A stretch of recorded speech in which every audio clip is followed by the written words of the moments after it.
అయితే ఇక్కడ అందరూ చాలా జాగ్రత్తగా గమనించండి. ఆ కుట్రలు చేస్తున్నది ఎవరు, పాకిస్తాన్తో కలిసి ఆ పని చేస్తున్నది ఎవరు? అతడి పేరే తారిక్ రెహమాన్.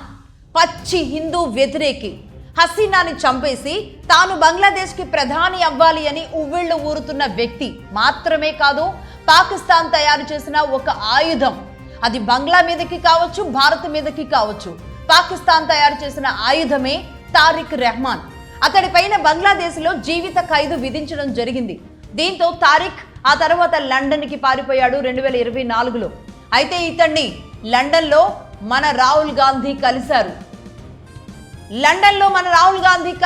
అనేది నిజంగా అతి పెద్ద ఆరోపణ. ఇప్పుడు మరి బంగ్లాలో జరుగుతున్న అల్లర్ల వెనుక రాహుల్ గాంధీ ఉన్నాడు అని బంగ్లాదేశ్లోని ఓ news paper senior editor Salahuddin Chowdhury స్వయంగా చెప్పాడు. అలా చెప్పినందుకు ఆ పత్రికా కార్యాలయాన్ని మొన్న దారుణంగా కాల్చేశారు. సలావుద్దీన్ చౌదరి మన ఇండియాకి సంబంధించిన ఒక నేషనల్ ఛానల్కి ఇచ్చిన ఇంటర్వ్యూలో కూడా ఇదే విషయాన్ని స్పష్టం చేశారు. వారి మీద వస్తున్న ఆరోపణలకి ఆధారాలుగా వస్తున్న వీడియోలని ఇప్పటి వరకు కూడా కాంగ్రెస్ ఖండించని పరిస్థితికి కారణం ఏంటో మరి ఎవరికీ అర్థం కాదు.